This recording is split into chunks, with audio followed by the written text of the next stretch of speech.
Madam, ఇవాళ ఏదైతే కౌన్సిల్లో ఒక ఆ, భేటీ డిస్కషన్ జరిగేటప్పుడు అచ్చెన్నాయుడు గారు బొత్స గారిని అన్వాంటెడ్ కామెంట్స్ చేశారు. అంటే ఈ కామెంట్లు అంత పెద్ద ఆయన్ని, అంత సీనియర్ లీడర్ని చేయటం ఎంతవరకు కరెక్ట్ అంటారు మేడం? ముఖ్యంగా అసెంబ్లీ అంటే అన్పార్లమెంటరీ లాంగ్వేజ్ వాడకూడదు అంటారండి. కానీ అచ్చెన్నాయుడు గారు చెప్తున్నారు దద్దమ్మ అనేది ఏమన్నా భూత అని. అంటే గత ప్రభుత్వంలో విద్యాశాఖ మంత్రి 16,000 పోస్టులు డిఎస్సి రిలీజ్ చేయలేదు, నోటిఫికేషన్ విడుదల చేయలేదు, ఒక దద్దమ్మలాగా ఒక దద్దమ్మలాగా పని చేసినాడు అన్నారు. ఎప్పుడు వ్యక్తిగత దూషణ ఉండకూడదండి. ఒకవేళ దద్దమ్మ పరిపాలన అన్నారు అనుకోండి, 175 మందికి వెళ్ళిపోతుంది. పర్సన్ ని టార్గెట్ చేస్తూ దద్దమ్మ అనే పదాన్ని ఎప్పుడు వాడకూడదు. అది పరుష పదజాలమే. అది భూత అంటే లకారంతో తిడితేనే బూతు కాదండి. వ్యంగ్యంగా మాట్లాడే ప్రతి పదాన్ని కూడా బూతుగా భావించకపోయినా మీలాంటి అనుభవజ్ఞులు అలాంటి మాటలు మాట్లాడకూడదేమోనని నా భావన అండి. సో దయచేసి ఆయన ఆ పదం మాట్లాడగానే వెంటనే బొత్స గారు ఆ ఎద్దు పెరిగినట్టు పెరగంగానే సరికాదు, మా భాష సరిగ్గా ఉండాలన్నారండి. చూసినారా, మీరు ఒకటంటే ఆయన ఒకటి అనాల్సి వచ్చింది. మీరు ఒకటి అనడం ఎందుకు, ఆయనతో ఒకటి అనిపించుకోవడం ఎందుకండి? ఆ గత ప్రభుత్వంలో విద్యాశాఖ మంత్రి 1,50,000 పైచులకు ఉద్యోగాలు, సచివాలయ ఉద్యోగాలు రిలీజ్ చేశారండి. ఎక్కడా కూడా ఇంత మచ్చ లేకుండా ట్రాన్స్పరెంట్ గా ఆ పేపర్ విధానం కానీ ఆ పేపర్ పరీక్ష ఫలితాలు కానీ ఉన్నాయి. అక్కడ ఎక్కడన్నా మీరు గత ప్రభుత్వంలో ప్రతిపక్షంలో ఉన్నారుగా, ఏదైనా వంక చూపించండి చూద్దాం. 2 సంవత్సరాలు కాంట్రాక్ట్ వేసుకోండి, దాని తర్వాత వాళ్ళు పర్మనెంట్ అయిపోయి ఈ రోజు గవర్నమెంట్ ఉద్యోగస్తులతో సరి సమానంగా 1,50,000 పైచులకు ఉద్యోగాలు రిలీజ్ చేయడం ఏ రాష్ట్ర గవర్నమెంట్ వల్ల అయితే అవుతుందండి? మీరు కేరళ చూడండి, మహారాష్ట్ర చూడండి, తెలంగాణ చూడండి, ఎన్ని ఉద్యోగాలు రిలీజ్ చేస్తారు? 1,50,000 ఉద్యోగాలు, గవర్నమెంట్ ఉద్యోగాలు, అన్ని గవర్నమెంట్ విధానాలు చక్కగా సచివాలయం ప్రజలకి చేతనయ్యేంత విధంగా అందించే విధానం, ఇవన్నీ ఎలా ఉన్నాయండి? సో గత ప్రభుత్వం ఎలాంటి పరిపాలన చేసింది, ఈ ప్రభుత్వంలో పథకాలు రిలీజ్ చేయడానికి కూడా డబ్బు లేని పరిస్థితి నడుస్తుందని రాష్ట్ర ప్రజలందరికీ తెలుసండి. ప్రతి దానికి అప్పు ఏదైతే ప్రపంచ బ్యాంకు అడుక్కోవడం, అది ఇవ్వకపోవడం, అది తిరస్కరించడం, చేతుల్లో డబ్బులు లేవు అని మీరే చెప్పడం, ఈరోజు అన్ని ఏదైతే అఫిడవిట్ లో ఉన్నాయన్నీ మేము ఇంప్లిమెంట్ చేసేస్తున్నాం అని చెప్పడం, అసెంబ్లీ అందరూ చూస్తున్నారండి. పథకాలు అందంది రాష్ట్ర ప్రజలకేనండి. మీరు ఎవరికి అబద్ధాలు చెప్తున్నారు? నాకైతే అర్థం కాలేదు. కానీ so whatever it may be, అనుభవజ్ఞులైనటువంటి బొత్స గారు ఆయన నిజాయితీ గురించి, ఆ ఏరియా ఆ ఇజనారం లేకపోతే శ్రీకాకుళం, వైజాగ్ ఇవంతా తెలుసు కదండి. ఎంత గొప్పగా కాంగ్రెస్ ప్రభుత్వం నుంచి ఉన్నారు అంటే, రాజశేఖర రెడ్డి గారి టైం నుంచి ముఖ్యమంత్రి అభ్యర్థి అండి ఆయన. ముఖ్యమంత్రి అభ్యర్థి అచ్చెన్నాయుడు గారు కాస్త ఒళ్ళు దగ్గర పెట్టుకొని మాట్లాడండి. ముఖ్యమంత్రి అభ్యర్థి. మీ నాయకుడు ఒక 4-5 సార్లు ముఖ్యమంత్రి అవ్వచ్చేమో, 2 ఎకరాలతో లక్షల కోట్లు సంపాదించి ఉండొచ్చడము. కానీ బొత్స గారి సంస్థానం మీకు తెలుసు కదండి, ఆయన పరిపాలన ఎలా ఉండదో తెలుసు కదండి. ఒకళ్ళని తిడితే గాని ఎదగలేని బతుకులు మీవి. ఏ రోజు ఒకళ్ళని తిట్టకుండా రాజకీయం చేసినటువంటి సంస్థానం అయింది తెలీదా? ఏ రోజన్నా తిట్టారా? చంద్రబాబు గారిని తిట్టారా? లోకేష్ గారిని తిట్టారా? పవన్ కళ్యాణ్ గారిని తిట్టారా? ఎవరిని తిట్టారు? ఎవరిని తిట్టకుండా ఒక వ్యక్తి గెలవడం, ఒక వ్యక్తి నిలవడం ఎక్కడైనా ఉందండి? ఆయన విధానంలో ఉంటదండి. తండ్రి సమానమైనటువంటి వ్యక్తి, నా తండ్రి స్థానం గల వ్యక్తి అంటూ ఈ రోజు జగన్ రెడ్డి గారు పలుమార్లు ఆయన గురించి మాట్లాడతారండి. ఆయన రాజశేఖర రెడ్డి గారిని తలుచుకునే కన్నీటి పర్యంతమైన మనిషి గురించి మొన్న ఏదో స్టేట్మెంట్ ఇచ్చారు అచ్చెన్నాయుడు గారు. దానికి ఆయన ఏదో కన్నీటి పర్యంతంతో రిప్లై ఇచ్చారు. వాళ్ళకి ఇవ్వాల్సిన పని లేదండి. ఏవో ఎన్నో మురుగు పోతా ఉంటాయి, మురిగిన ప్రతి ఒక్కరికి సమాధానం చెప్పాల్సిన పని లేదు కదా. ఆయన గురించి తెలిసి కూడా, ఆయన నిజాయితీ గురించి తెలిసి కూడా, ఒకరిని తిట్టకుండా చేసే సుపరిపాలన గురించి తెలిసి కూడా మీరు అలాగా ఒళ్ళు కొవ్వెక్కిన మాటలు అసెంబ్లీ సాక్షిగా మాట్లాడకూడదండి. దయచేసి అంటే ఈ జనాలందరూ డిఎస్సి చర్చ్ చూస్తున్నారు. గురించి అర్థమ్మాలి. ఒప్పుకోవచ్చు కదా మేడం, తప్పులు జరగనప్పుడు ఈ డిఎస్సి చర్చ్ గురించి ఒప్పుకోవచ్చు కదా. వాళ్ళు డిమాండ్ చేసిందే డిఎస్సి చర్చ్ గురించి కదా. ఏమండి, వాళ్ళు డిమాండ్ చేసింది డిఎస్సి గురించి అయితే ఆయన ఏమనాలా? గత ప్రభుత్వంలో రాజశేఖర రెడ్డి గారు ఏమయ్యా చంద్రబాబు, నా కొడుకు మీద అవినీతి ఆరోపణలు వేస్తున్నావు, నేను సిబిఐకి పెట్టు, నువ్వు నా కొడుకులో అవినీతి ఉంటే, నా కొడుకు తప్పు చేసి ఉంటే ఖచ్చితంగా శిక్ష వేయించి ఊరి తీసి పడేసి హ్యాంగ్ చేసేయని అసెంబ్లీ సాక్షిగా దివంగత రాజశేఖర రెడ్డి గారు ఇచ్చిన స్టేట్మెంటే కదండి. ఈ రోజు అచ్చెన్నాయుడు గారు ఆయన శాఖ ఏంటండి? ఆయన వ్యవసాయ శాఖ మంత్రి కదా. ఈ రోజు రైతులకి గిట్టుబాటు ధర ఉందా అండి? మొక్కజొన్నకి కేంద్రం ఇచ్చిన గిట్టుబాటు ధర 2,300 ధర ఇవ్వలేక, మార్కెట్లు తెరవక 1,700కి 1,600కి అమ్ముకొని నష్టం వచ్చి దాన్ని పెట్టుకోవడానికి గోడౌన్ లేకుండా రైతులు ఇబ్బంది పడుతున్నారు కదండి. పొగాకు రైతుల పరిస్థితి ఎలా ఉందండి? రేట్లు లేక. మామిడి రైతులు మొన్న రోడ్ల మీద మామిడి పండ్లని పడేసినారు కదా. ఈ శాఖల గురించి మాట్లాడాల్సినటువంటి అచ్చెన్నాయుడు గారు ఆయన వ్యవసాయ శాఖ పక్కన పెట్టి లోకేష్ గారి శాఖ నెత్తినేసుకోవాల్సిన అవసరం ఆయనకి ఏంటండి? ఈ రోజు మీలో తప్పు లేకపోతే సిబిఐ విచారణకు పెట్టించమని అడగండి. ఆ సిబిఐ విచారణలో తప్పని తెలిస్తే రాజీనామా చేస్తామని అడగండి. హుందాతత్వంగా ఉంటుందండి. గతంలో ఒక పెద్ద మంత్రులండి, పెద్ద మంత్రులు, లాల్ బహదూర్ శాస్త్రి గారు లాంటి వాళ్ళు వ్యక్తులు రైల్వే శాఖ మంత్రిగా ఉన్నప్పుడు, రైల్వే శాఖలో తప్పిదం జరిగినప్పుడు ఆయన ఇమీడియట్ గా రాజీనామా చేశారు. ఎవరు అడగల. ఎవరు అడిగితే చేసేది ఏంటండి? అకౌంటబిలిటీ అంటే ఎలా ఉంటుంది? మన వల్ల తప్పు జరిగిందని మనకు అనిపించిన, ప్రజలు అనుకుంటున్నారని తెలిసిన ఇమీడియట్ గా రాజీనామా చేసి పక్కకు వచ్చేయడం హుందాతత్వం. దాని గురించి అసెంబ్లీలో డిస్కషన్ ఏంటండి? సిబిఐ ఎంక్వైరీ వేయమంటే వేయాలి కానీ ఏదో బుక్లెట్ ఇచ్చి అచ్చెన్నాయుడు గారు దీన్ని అసెంబ్లీ అంతా పంచండి, మేమేంటో దాంట్లో ఉంది, మీరేంటో దాంట్లో ఉంటే సిబిఐకి ఇవ్వండి ఆ బుక్లెట్, సిబిఐ విచారణ వేయించండి, దీని గురించి సిట్ ఎందుకని వేయమని అడగమంటే రాష్ట్ర ప్రభుత్వం చేసిన తప్పుల్ని రాష్ట్ర పోలీస్ శాఖ బయట పెట్టదని, ఇలాంటి విధానాల్లో కేవలం సిబిఐనే నమ్మాలని. సో ఇంకొకటి ఏంటంటే సుప్రీంకోర్టు ఇచ్చిన జడ్జిమెంట్ అండి. 2011 ముందు టెట్ విధానం లేకుండా ఉద్యోగ నియామకాలు ఉండేవండి, ఏది టీచర్ ఉద్యోగ నియామకాలు. సో అప్పుడు ఏమనిందంటే మొన్న మధ్య వచ్చిన జడ్జిమెంట్ లో 2011 క్రితం ఉన్న వాళ్ళు కూడా టెట్ విధానం ప్రకారం టెట్ ఎగ్జామ్ క్వాలిఫై అవ్వాల్సిందే, అలా అవ్వకపోతే మీ ప్రమోషన్లు ట్రాన్స్ఫర్లు ఆగిపోతాయి అంటే వాళ్ళు కూడా టెట్ ఎగ్జామ్ క్వాలిఫై అవడానికి ప్రయత్నిస్తూ రాస్తున్నారండి. అంటే టెట్ అంత మ్యానిఫైడ్, అంత కంపల్సరీ అని పెట్టినప్పుడు ఈ రోజు టెట్టే అక్కర్లేదంటూ రాష్ట్ర ప్రభుత్వంలో ఒక విద్యాశాఖ మంత్రి నిన్నగాక మొన్న ముగ్గురు కలిసి వస్తే గాని గెలవలేని ఒక సాధారణ ఎమ్మెల్యే ఈ రోజు మంత్రి స్థానంలో ఉండి ఆ స్టేట్మెంట్ ఎలా తీసుకుంటారండి? సుప్రీంకోర్టుకి విరుద్ధంగా పోయే అధికారం రాష్ట్ర గవర్నమెంట్ కు ఉందా అండి? ఈ రోజు ఆ నియామకాల్ని ఛాలెంజ్ చేస్తే అది సుప్రీంకోర్టు తీర్పుగా విరుద్ధంగా ఉంటే కంటెంప్ట్ ఆఫ్ ద కోర్ట్ అంటే ఆ నియామకాలు మొత్తం క్యాన్సిల్ అయిపోతే తెలుసా అండి? అది చట్ట విరుద్ధం తెలుసా? దీని గురించి ఎవరిని ప్రశ్నిస్తారు? లోకేష్ గారిని ప్రశ్నించరండి. శతకోటి లింగాల్లో బోడి లింగంగా భావిస్తారు సుప్రీంకోర్టు వారు భావించేది, ప్రశ్నించేది కేవలం విద్యావంతుల్నే. కోనా శశిధర్ గారు అంటూ ఒక ప్రిన్సిపల్ సెక్రటరీ హోదా గల వ్యక్తిని మాత్రమే ప్రశ్నిస్తారు. ఏమయ్యా, సుప్రీంకోర్టు జడ్జిమెంట్ ఉంది కదా, ఆ టెట్ ఎంత కంపల్సరీ అని చెప్పింది కదా, టెట్టే లేకుండా ఉద్యోగ నియామకాలంటూ నువ్వు ఎలా జీవో పాస్ చేపిస్తావు? నాదేం లేదండి, విద్యాశాఖ మంత్రి అని నెట్టడానికి లేదండి.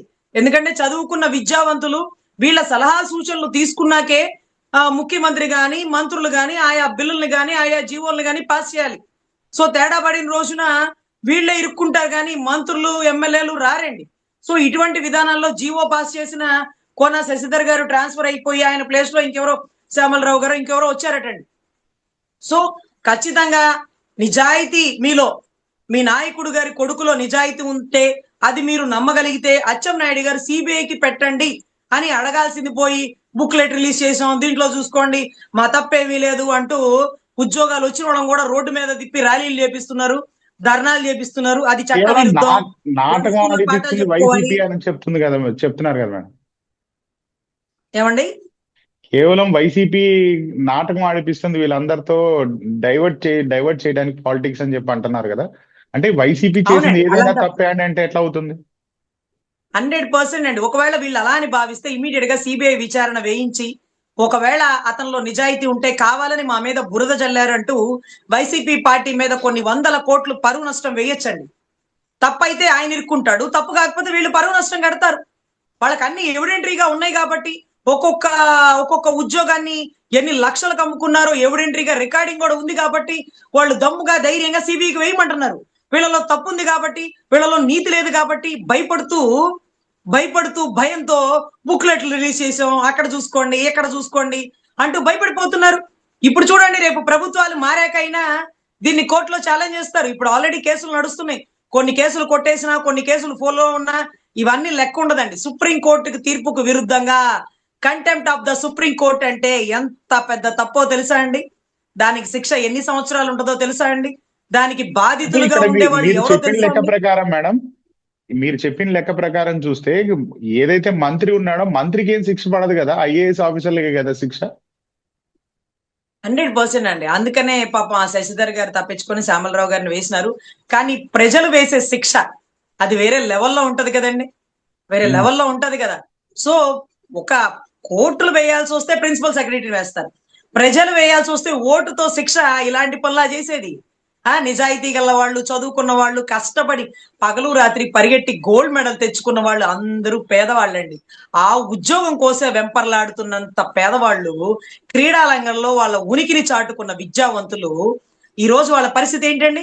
ఇంకా సిగ్గు లేకుండా అసెంబ్లీలో పివి సింధు గారి గురించి ప్రస్తావించున్నారట. పివి సింధు గారికి మేము ఉద్యోగం ఇవ్వలేదు. నువ్వు ఇచ్చేదేందయ్యా ఉద్యోగం? మొన్నటి రోజు సుగాలి ప్రీతి గారి గనక అదేంటది ఇన్ని ఎకరాలు నేను ఇప్పించానన్న, నువ్వు ఇప్పించేదేందయ్యా? బాబాసాహెబ్ అంబేద్కర్ గారు రాసిన రాజ్యాంగంలో దళిత బిడ్డలు గనక అనుమానంగా చంపబడితే, రేప్ కి గురై వాళ్ళని చంపేస్తే ఆ కుటుంబానికి ఒక 5 ఎకరాలు, ఇంత భూమి స్థలం, ఇంత ఉద్యోగం ఇవ్వండి అంటూ బాబాసాహెబ్ అంబేద్కర్ గారు రాసిన చట్టం. క్రీడా శాఖలో వాళ్ళ ఉనికిని చాటుకుంటే వాళ్ళకి ఉద్యోగం ఇవ్వని అదొక చట్టం. ఆ చట్టాన్ని ఇంప్లిమెంట్ చేశారా గానీ పివి సింధు గారి మీద ప్రేమ చూపించినారా?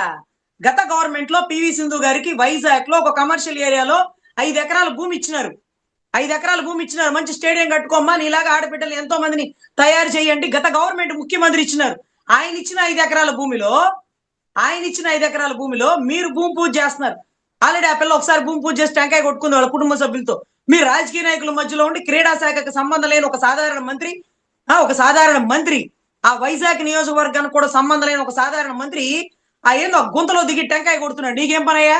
భూమి అమ్మాయికి ఇచ్చేసినారు. అమ్మాయి చూసుకుంటదిగా, మీకేం పని? భూమి పూజ అంటే పబ్లిసిటీ కోసం ఎన్నిసార్లైనా చేస్తారండి. అప్పట్లో పాపం అమ్మాయి ఒక షామ్యాన్ని వేసుకుని 10 మంది మందులతో టెంకాయ కొట్టింది, 10 మంది మనుషులతో, వాళ్ళ సంబంధిత బంధువులతో. ఇప్పుడు డేగల్లాగా పడిపోయారు ఆ భూమి మీద, 5 ఎకరాల భూమి మీద. అంటే వీళ్ళే స్టేడియం కట్టేస్తారు, వీళ్ళే కాంట్రాక్ట్ నొక్కేస్తారు, వీళ్ళే తినేస్తారు, వీళ్ళే డెవలప్ చేసేస్తారు, ఏదేదో చేసేస్తారండి.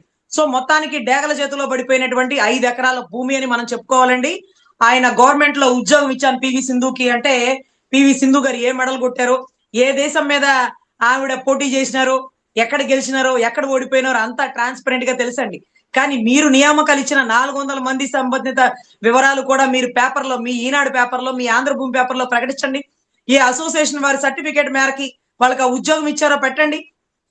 సో దయచేసి నిరుద్యోగులైనటువంటి బేదగా ఉన్నారండి పాపం, దారిద్ర రేఖ దిగువగా ఉన్నటువంటి క్రీడా శాఖలో ఎంతో కష్టపడి ఉద్యోగాలు తెచ్చుకున్నటువంటి ఆ బిడ్డల నోళ్లు కొట్టకండి. ఒక్కొక్క ఉద్యోగానికి కొన్ని లక్షలు పెట్టి అమ్ముకోకండి. ట్రాన్స్పరెంట్ పరిపాలన చేయండి. గవర్నమెంట్ లో అంటే గవర్నమెంట్ కాదండి, ఆయన చెప్తారు జగన్ రెడ్డి గారు ఎవిడెంట్ గా. చంద్రబాబు గారి ప్రతి గవర్నమెంట్ లోనట ప్రతి చోట ఇలాంటిగా పేపర్ల లీకులు, లేకపోతే ఉద్యోగాలు అమ్ముకోవడం లాంటివి జరుగుతాయంట. ఆధారాలు పెట్టి డిస్ప్లే చేసినారు. ఆయన వచ్చిన ప్రతి టైంలో 2004 ఆ ముందు ఆ వెనక అంటూ అన్ని చూపించినారు. ఆయన అన్ని ఎవిడెంటరీగా టోటల్ గా ఎవిడెన్స్ కూడా ప్లే చేస్తూ, విజువల్ క్లిప్పింగ్ ప్లే చేస్తూ మాట్లాడుతున్నారు. కాబట్టి ఇక్కడ ఏది తప్పించుకోవడానికి ఏం లేదు. దమ్ముగా ధైర్యంగా అసెంబ్లీ సాక్షిగా ఇంకా రేపు వెళ్ళండి వర్షాకాల సమావేశాలు అన్నప్పటికీ, వర్షాలు పడకపోయినప్పటికీ వర్షాకాల సమావేశాలు జరుగుతున్నాయి. కాబట్టి ఇవాళ కాకపోతే రేపైనా మీరు అసెంబ్లీలో ఓపెన్ ఛాలెంజ్ చేసి బోత్ ఆర్ నాట్ సేమ్ అంటున్న రాష్ట్ర ప్రజలకి, మేము కూడా దివంగత రాజశేఖర రెడ్డి గారితో సరి సమానంగా నా కొడుకు మీద నాకు అపారమైన నమ్మకం ఉంది, నా కొడుకులో నిజాయితీ ఉందని మీరు నమ్మి సిబిఐ విచారణ అనే ఓపెన్ ఛాలెంజ్ అసెంబ్లీ సాక్షిగా విసిరితే అప్పుడు రాష్ట్ర ప్రజలు నమ్ముతారు, కానీ లేకపోతే ఆ ఉద్యోగాలు అమ్ముకున్నారని భావిస్తారు. మేడం, ఇక్కడ మీరు ఇందాక ఫస్ట్ మాట్లాడేటప్పుడు అచ్చెన్నాయుడు గారు మన అగ్రికల్చర్ మినిస్టర్ కదా, ఆ వర్షాల గురించి కూడా చర్చిస్తే పోయింది కదా మేడం. ఎందుకు వర్షాలు పడట్లేదు, ఈ ఇబ్బంది రైతులకి ఎందుకు వస్తున్నాయి, మినిమం గ్యారంటీ ప్రైస్ లేదు, ఇవన్నీ ఆ చర్చ కూడా చేసి మేము ఇది ఇచ్చామని ఎందుకు చెప్పలేని పరిస్థితి మేడం? మామూలుగా అయితే దీని గురించి అచ్చెన్నాయుడు గారు వ్యవసాయ శాఖలో మొక్కజొన్న గిట్టుబాటు, పొగాకు రైతులు, ఆక్వా రైతుల సమస్యలు, ఎరువులు టయానికి అందక రైతులు ఇబ్బంది పడడం, వ్యవసాయ కేంద్రాల కాడ అక్కడే ఉండడం, రైతులకు రావాల్సినటువంటి భరోసాలు రాలేకపోవడం, వీటన్నిటికీ సమాధానం వీటన్నిటికీ సమాధానం చెప్పట్లేదు. వర్షాలు పడట్లేదు. ఆయన ఎవరో కొడాలి నాని గారండి, నోటికి ఎంత వస్తే అంత మాట్లాడతారా, ఆధారాలతో మాట్లాడతారా నాకు తెలియదు, కానీ చంద్రబాబు గారు వస్తే వర్షాలే పడవండి, గతంలో పడలేదు ఇప్పుడు పడలేదు అనేస్తారు. ఆయన సంగతి తీసేయండి. అయితే నేనైతే కొణిదెల పవన్ కళ్యాణ్ గారిని, అంటే గౌరవ డిప్యూటీ సీఎం గారిని అడుగుతాను. హరిహర వీరమల్లు సినిమాలోనండి వరుణదేవ ప్రచోదయాత్ అంటూ ఒక వర్షాలు పడడం కోసం ఒక మహాయజ్ఞం చేసినారండి. ఆ సినిమాలో పవన్ కళ్యాణ్ గారు ఎవరో చేయిస్తుంటే వాటికి రక్షణగా నిలబడ్డారండి. అంటే వర్షాలు రానప్పుడు అనపాలజిడ్ సనాతని అనే హైందవ ధర్మాన్ని నమ్మేటటువంటి ప్రతి ఒక్క వ్యక్తి మనసులో ఏముంటదంటే, వరుణ దేవుడికి పూజలు చేస్తే వర్షాలు పడతాయని. ఇంద్రా సినిమాలో ఇంద్రసేనారెడ్డి గారు అలా వర్షానికి పూజలు చేస్తే వరుణదేవుడికి పూజలు చేస్తే వర్షం కుంభ వర్షమై పడిందని, అదే మాదిరిగా హరిహర వీరమలలో కూడా అలాగే ఋషులు చేసిన వర్షాల కోసం వరుణదేవుడికి చేసినటువంటి యజ్ఞాల ఫలితంగా వర్షాలు పడి అని, అది అది పూర్వం ఋగ్వేదం, యజుర్వేదం, సామవేదం, అధర్వణ వేదాల్లో లిఖించబడి ఉందని. కాబట్టి గౌరవ కొణిదెల పవన్ కళ్యాణ్ గారు పెద్ద పెద్ద గుళ్ళకి స్థలాలు ఇవ్వడం, గుళ్ళ డెవలప్మెంట్ కి చూడడం, వీటితో పాటుగా ఈ వరుణదేవ ప్రచోదయాత్ అంటూ ఒక పెద్ద మహాయజ్ఞానికి పూనుకోవాలని అక్కడ అచ్చెన్నాయుడు గారు నిలబడి ఈ యజ్ఞాన్ని పూర్తి చేయాలని మనస్ఫూర్తిగా కోరుకుంటున్నాం. మీ శాఖ మీద మీరు కాన్సన్ట్రేషన్ పెట్టండి. వర్షాలు ఎందుకు పడట్లేదో రాష్ట్రంలో ఆలోచించండి. వర్షాలు పడకుండా ప్రకృతి విధ్వంసం ఎక్కడ జరుగుతుందో అఖండ 1, అఖండ 2 చూస్తే తెలుస్తుంది. ఎక్కడెక్కడ భూములు తవ్వకాలు, అక్రమంగా క్వారీలు తవ్వకాలు, ఎక్కడెక్కడ గ్రీనరీ అంతా తుడిచిముట్టేయడం, దీనివల్ల వర్షాలు పడట్లేదేమో. వరుణ యాగం చెయ్యాలి. దయచేసి రాష్ట్రం సుభిక్షంగా ఉండాలి, ఒక పర్యావరణం పచ్చదనంగా ఉండాలంటే ఇలాంటివన్నీ గౌరవ పవన్ కళ్యాణ్ గారికి తెలుసు. కాబట్టి ఆయన వారాహి పూజలు కానీ లేకపోతే ఇంకా చాలా మహాయజ్ఞాలు చేసేస్తుంటారు. కాబట్టి బహుశా దీని గురించి ఆయనకి అవగాహన, అనుభవం ఉంటదని భావిస్తూ ఈ యజ్ఞానికి పూనుకోవాలని, అన్అపాలజెటిక్ సనాతని గారు దీంట్లో ఈ పాటికే బిగిన్ అయిపోవాలని, ఇంత వర్షాకాలంలో రాగల రోజుల్లో పడవలసిన వర్షంలో కుంభ వర్షం వదిలేసి విపరీతమైన ఎండలు ఎంత ఎండలంటే చిత్తకార్తి ఎండల్లాగా అయిపోయినాయండి. సో దయచేసి ప్రభుత్వం అంటే ఇదేంటి రజనీ గారు ఎటకారంగా అనట్లేదండి. ఆ రేవంత్ రెడ్డి గారు కూడా యజ్ఞాలు చేశారండి. అలా ప్రతి చోట చేస్తారండి. మనది హైందవ దేశమే కదా. ఆ టైంలో ముస్లిం రాజులు పరిపాలిస్తున్నప్పుడు కూడా ఆ ముస్లిం రాజులు కూడా ఋషులతో పెట్టి యజ్ఞాలు చేపించేవాళ్ళు. ఎందుకంటే దాని అవసరం, అంటే యజ్ఞాల ప్రభావం వర్షం కురుస్తుంది అనేది అందరికీ తెలిసిన జగమెరిగిన సత్యమేనండి. రేవంత్ రెడ్డి గారు చేపిస్తున్నారు, మీరు కూడా పూనుకోండి, యజ్ఞాలు చేపించండి. వాళ్ళందరూ చేపించేది వేరండి. దీన్ని ముందుగా మాట్లాడాల్సింది హరిహర వీరమల్లు గారు. ఆయన ముందుకు వచ్చి మాట్లాడాలా, యజ్ఞాలు చేయాలా, ఈ టైంలో వర్షాలు పడాల్సినప్పుడు పడట్లేదు అంటూ ఆయన ముందుకు రావాలి. కాబట్టి అచ్చెన్నాయుడు గారు దాని గురించి ఆలోచించండి. ఏదైతే ఆ విద్యాశాఖలో మెలకువలు, లోటుపాట్లు ఏమైనా ఉంటే వాళ్ళ తండ్రి కొడుకులు మాట్లాడుకుంటారు. అన్ని మీ భుజాన్ని ఎత్తుకోకండి, ఎవరి శాఖలో వాళ్ళు పనిచేయండి, పక్క శాఖలో తలదూర్చకండి అంటూ నా విజ్ఞప్తి అండి. మేడం, చూస్తా ఉంటుంటే నాగబాబు గారికి క్యాబినెట్ హోదా ఇచ్చారు మేడం. ఆ శాఖలో ఏదైతే పవన్ కళ్యాణ్ గారి శాఖలో నుంచో ఒక చిన్న పదవి తీసి ఆయనకి క్యాబినెట్ హోదా ఇచ్చారు. అంటే ఇప్పుడు క్యాబినెట్ మినిస్ట్రీ ఇంకా ఈనట్టేనా మేడం? సార్, ముఖ్యంగా వారసత్వపు రాజకీయాలని ప్రోత్సహించడం పవన్ కళ్యాణ్ గారికి ఇష్టం ఉండదు. కానీ వారసత్వంగా ఇచ్చినటువంటి ఎమ్మెల్సీ ఇప్పుడు అంటే పార్టీలో ఎప్పుడు మెగా వారి కుటుంబ సభ్యుడిగా, లేకపోతే పవన్ కళ్యాణ్ గారికి అన్నగా ఎప్పుడు ఆయన గౌరవం అంగుళం కూడా తగ్గదండి. ఆయన పార్టీకి ఇన్ఛార్జిగా ఉండో లేకపోతే పార్టీని బలోపేతం చేసుకోవడంలో చాలా చాలా బిజీగా ఉండాల్సినటువంటి వ్యక్తి అండి. ఎందుకంటే ఎమ్మెల్యేలు, ఎమ్మెల్సీలు ఎంతమంది ఉన్నా పార్టీ బలోపేతం అయితేనే వాళ్ళందరూ బయటికి రాగలరు. సో మేము అనుకున్నాము, ఆయన రాజకీయాల్లో ఉంటారు, ఈయన పార్టీని బలోపేతం చేసుకుంటూ ఉంటారు, వచ్చిన వాళ్ళకి సముచిత స్థానాల్లో కూర్చోబెట్టి వాళ్ళ నుంచి వచ్చేటటువంటి కార్యకర్తల్ని బలంగా కాపాడుకుంటారని అనుకున్నామండి. ఎందుకంటే బాలినేని శ్రీనివాసరెడ్డి గారు ఆయన రెడ్డి అని కానీ ఇంకొక కులం అని కానీ ఎవరికి తెలియదండి. ఆయన ఎప్పుడు వాసన్న అనేవాళ్ళు ఒంగోలు. అంత గొప్పగా, అంత గౌరవంగా, అన్నిసార్లు ఎమ్మెల్యేగా లేకపోతే మంత్రిగా ఆయన వ్యక్తి. ఆయన గురించి మాకంటే మీకే బాగా తెలుసు. అలాంటి వ్యక్తి పార్టీలోకి రాగానే ఆయనకి తగ్గ సముచిత స్థానం ఏదో రాజ్యసభ ఇవ్వడం, లేకపోతే ఎమ్మెల్సీలో ఫస్ట్ ప్రయారిటీ వాళ్ళకి ఇవ్వడము. కిలారి రోసయ్య గారండి, ఆయన ఎక్కడ టికెట్ ఇచ్చినా కమ్యూనిటీ ఓటింగ్ ని, కాపు ఓటింగ్, ఫిక్స్డ్ ఓటింగ్ ఉంటదండి. సామ్నేని ఉదయ్ భాను గారండి, కృష్ణా జిల్లాలో బలమైన లీడర్ ఆయన, గుంటూరు జిల్లాలో బలమైన లీడర్ కిలారి రోసయ్య గారండి.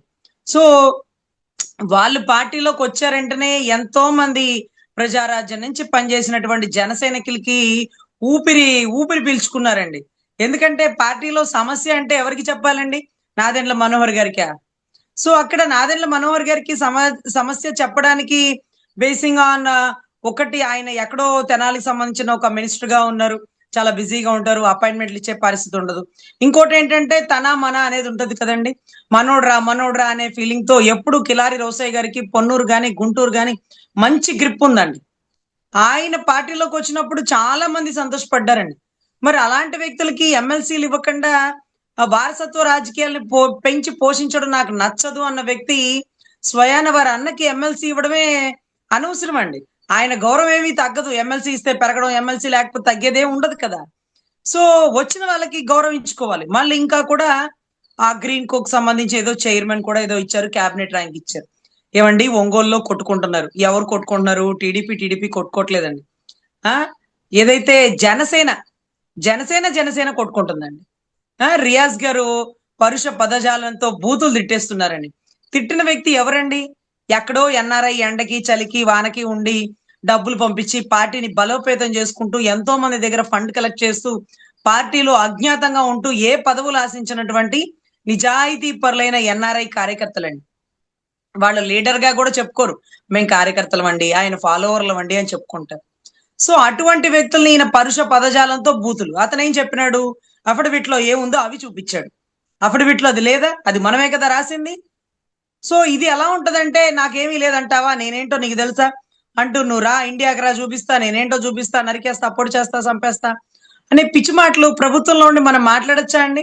ఒకవేళ అతనికి ఏదైనా అయితే ముందు ఎత్తుకెళ్లేది మిమ్మల్నే కదా.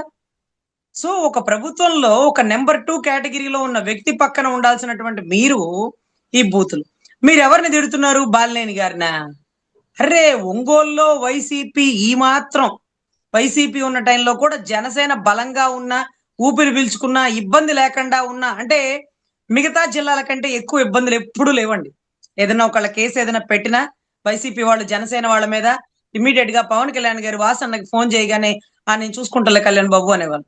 అని వాళ్ళ కార్యకర్తలను వాళ్ళ ఇన్ఛార్జ్ను పిలిచి ఎందుకు వాళ్ళతో మీకు అంటూ కేసులు తీపిచ్చేసేవాళ్ళని. అటువంటి వ్యక్తి నమ్మి మన పార్టీలోకి వస్తే మనం ఇచ్చే గౌరవం ఇదేనా అండి? సో ఇలాంటి టైంలో ఇంకా కూడా ఆయన కుటుంబ సభ్యుడైనటువంటి నాగబాబు గారికి పదవి ఇవ్వడం కంటే ఈ గొడవలకు కారణం అవుతున్న వాళ్ళని పిలిచి కూర్చోబెట్టి వాసన్నకి సముచిత స్థానం ఇస్తూ ఆయన గురించి దుర్భాషలు ఆడడం కరెక్ట్ కాదు. ఆయన అడుగుతుంది ఏంటి? నాకు ఎమ్మెల్యే ఇవ్వండి, మినిస్టర్ ఇవ్వండి అని అడుక్కుంటున్నారా, అర్థిస్తున్నారా? పార్టీని బలోపేతం చేసుకోండి. జన సైనికులు ఇబ్బంది నలిగిపోతున్నారు. వాళ్ళ ఇబ్బందులు మీకు తెలియంది కాదు. రాష్ట్రంలో అన్ని చోట్ల నలుగుతున్నారు. అరే, కార్యకర్తలండి ఫేస్బుక్ లో ఒక పోస్ట్ ఫార్వర్డ్ చేసినాడని ఒక జనసేన వ్యక్తిని, టీడీపీ సంబంధించిన వ్యక్తులు అతని మీద కేసులు పెట్టి అతని పోలీస్ స్టేషన్ లో 2-3 రోజులు కుమ్మి కొట్టి అక్కడ పెట్టినారట. అంటే వ్యవస్థలు ఎటు వెళ్ళిపోతున్నాయండి? అంటే తగ్గేదే లేవు అనే ఒక డైలాగు జనసేనదండి. మమ్మల్ని ఎవడు ఆపేది అనే డైలాగ్ కూడా జనసేన వాళ్ళదేనండి. సో ఇటువంటి పరిస్థితుల్లో ధైర్యంగా ప్రభుత్వంలో లేనప్పుడే పోరాడినటువంటి జనసైనికులు ప్రభుత్వంలో తప్పు ఎవరు చేసినా ప్రశ్నించండి అనే వాళ్ళన్న అడుగుజాడల్లో వెళ్తారు కదా. మా అన్న కూడా కదండి, మేము కూడా అదే కదా, అడుగుజాడల్లో తప్పు ఎవరినైనా ప్రశ్నించండి అంటారు. నన్నైనా ప్రశ్నించండి, నా కాళ్ళు పట్టుకొని ప్రశ్నించండి అంటారు. సో తప్పు దామంచర్ల చేసినాడని అతను ఎవరో భావించినోడు పోస్ట్ పెట్టాడు. దామంచర్ల అరాచకం అంటూ కొన్ని పేజీల లెటర్ రిలీజ్ చేసినాడు. సో తద్వారా ఆ పోస్ట్ ని ఫార్వర్డ్ చేసినాడని అరెస్ట్ చేయడం అనేది కరెక్ట్ కాదండి.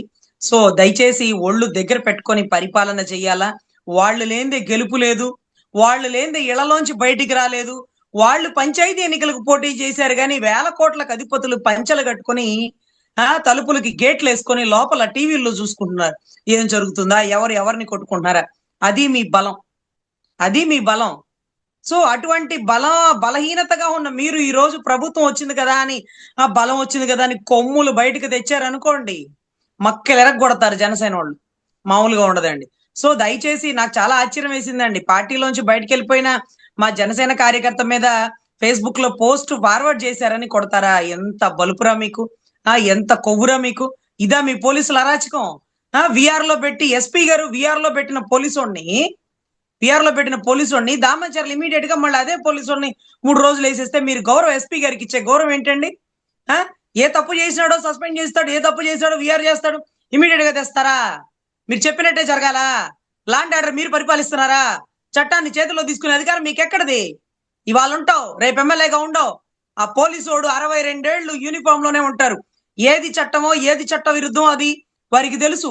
మీ మాటలు వినే చెంచాగిరి చేసే కొంతమంది పోలీసులు ఉంటారు. నెలాఖరికి గవర్నమెంట్ జీతాలతో పాటు మీరిచ్చే లంచాన్ని పేమెంట్ రూపంలో, గిఫ్ట్ రూపంలో తీసుకుంటారు. సిగ్గు ఎగ్గు లేని అటువంటి వారి గురించి మేమేం చెప్పలేమండి. కానీ నిజాయితీ పరులైనటువంటి పోలీసులు మీ తప్పుల్ని ప్రశ్నించినప్పుడు మీరు ట్రాన్స్ఫర్లు గట్రా వేసేయకండి. ఇంకా కూడా పోలీస్ వ్యవస్థ మీద ప్రజలు నమ్ముతున్నారంటే అక్కడ ఇక్కడ కూడా కాకి యూనిఫామ్ ని కొంత గొప్ప విశ్వసిస్తున్నారు. కానీ మీ దగ్గర ఉండే కాకి కూడా ఉంటది, మేడం ఇక్కడ వాళ్ళని ఒక కూలీ చిన్న కాకి ఇంటర్వెన్షన్ మేడం. చేస్తారు. ఇది ఒంగోలు నుంచి టీడీపీకి జనసేనకి ఏమన్నా గ్యాప్ అనేది మొదలవుతుందంటారా మొత్తం స్టేట్ వైడ్?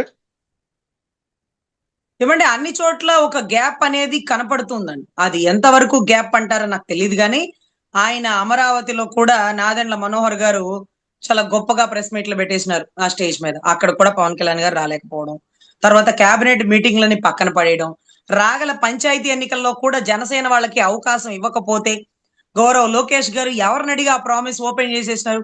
80% టీడీపీ పోటీ చేసిద్ది, రాగల రోజుల్లో లోకేష్ బాబే సీఎం అంటే అవతలోళ్ళు జీవితాంతం చక్కభోజనం చేయాలా? అంటే జనసేన నాయకుడు ఒప్పుకోవచ్చేమో, కార్యకర్తలు ఒప్పుకోలేని పరిస్థితిలో ఉన్నారండి.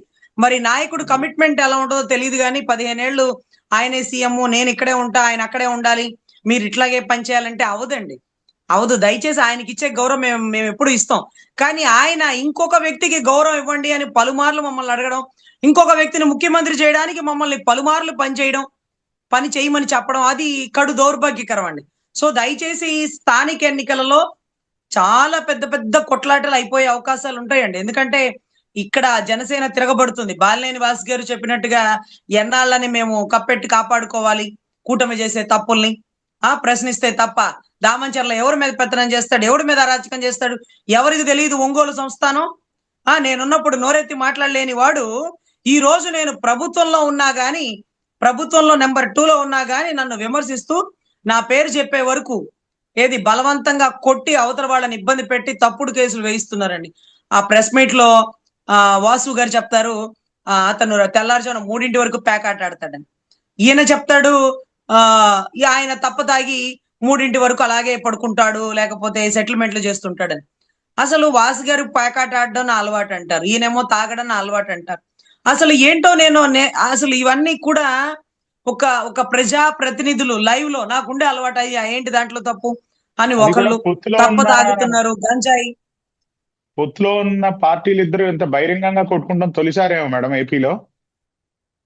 పోనీలేండి, మనలాంటి వాళ్ళకి మంచి టైం పాస్ అవుతుంది, మీడియా డైవర్షన్ అవుతుందండి. కీలకమైన అంశాల గురించి మనం చర్చించుకోవడం మానేసి, అంటే ఆక్వా రైతుల గురించి, పొగాకు రైతుల గురించి, మామిడి రైతుల గురించి, మొక్కజొన్న రైతుల గిట్టుబాటు ఇవ్వని పరిస్థితి గురించి, లాండ్ ఆర్డర్ అస్తవ్యస్తం గురించి మాట్లాడడం మానేసి వాసు గారు రియాజ్ గారు ఈ మధ్యలో మహాన్యూస్ వంశీ గారు దూరేస్తారండి. ఆయన ఏంటో, ఆయన అత్యుత్సాహం ఏంటో. జనసేన పార్టీ వల్లే బతుకుతున్నారండి, ఓపెన్ గా ఆయన ఒప్పుకోవాలా. జనసేన పార్టీ నుంచి ప్రతి నెల 25 లక్షలు వస్తూ ఉంటాయని ఎవరో చెప్పగా విన్నామండి. అంటే ఒక్కొక్క పార్టీ ఒక్కొక్క మీడియాని పోషిస్తుందంట అండి, నాకైతే ఐడియా లేదు. ఆ మీడియా జనసేన మీడియా పెంచి పోషిస్తుంది. పవర్ 9, 99, తర్వాత 9 ఛానల్, ప్రైమ్ 9 ఛానల్, ఇవేమి కాదండి, మహాన్యూస్ వంశీ గారిని పోషిస్తుంటది. ప్రతి నెల 25 లక్షలు వస్తుందని ఎవరో చెప్పగా విన్నామండి. ఇది ఎంతవరకు కరెక్ట్ అయిన సమాచారం నాకు తెలియదు.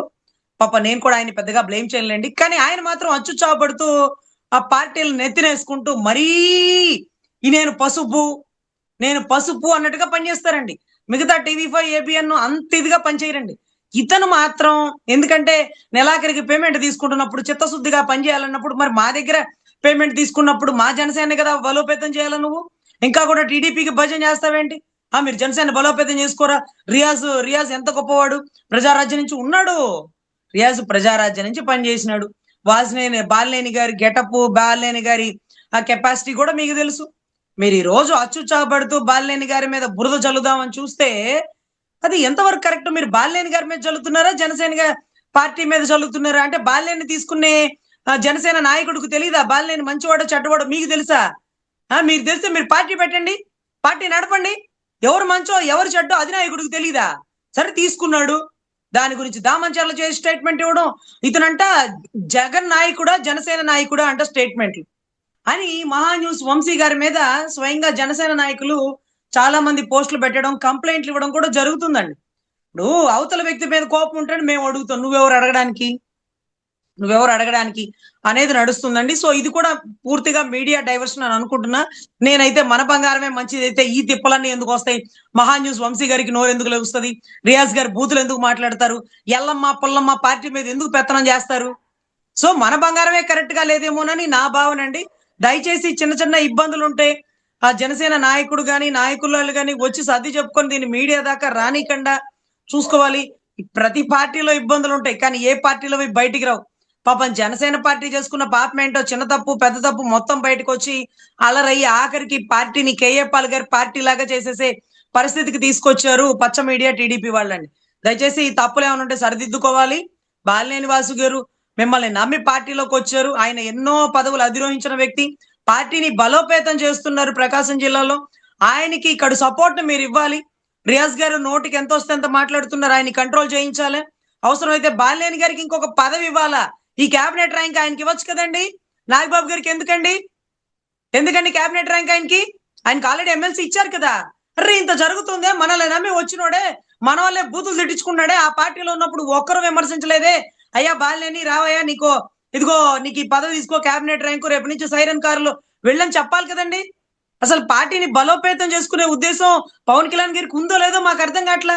అరే ఫేస్బుక్ లో పోస్ట్ పెట్టారు, దాన్ని ఫార్వర్డ్ చేసినారు, అతన్ని కొట్టారని రాయపాటి అరుణ్ గారు వెళ్ళి స్టేషన్ లో మాట్లాడుకుని సి గారికి చెప్పి అతను విడిపించుకున్నారంట. ఆవిడెవరండి? ఆవిడకి ఏమైనా డైరెక్టర్ ఇచ్చారా, చైర్మన్ ఇచ్చారా? ఆవిడ చెప్తే సీఏ వింటాడా? అయినా గానీ మన వెనకాల తిరిగిన జనసైనికుడని ఆ అమ్మాయి వెళ్ళిందే, కానీ అక్కడ రియాజ్ గారు ఎందుకు వెళ్ళలేదండి? రియాజ్ గారు జనసేన నాయకుడు తప్పు చేసినాడో ఒప్పు చేసినాడో తప్పుని ఎత్తి చూపించినాడు, అది మన పార్టీ స్టాండ్ కదా. అయితే మాత్రం పోలీసు వాళ్ళు కొట్టేస్తండి, రియాజ్ గారు వచ్చి కాపాడొద్దండి అతన్ని. సో ఇది చాలా డైవర్షన్ కి వెళ్ళిపోతుందండి. పార్టీ ప్రకాశం జిల్లాలో బలపడాలంటే అధినాయకుడు ఈ చిన్న చిన్న ఇబ్బందులన్నీ సర్దిపుచ్చి వాళ్ళిద్దరిని కూర్చోబెట్టి మాట్లాడి మళ్ళీ ఇలాంటి మీడియాలో రాకుండా చూసుకోవాలని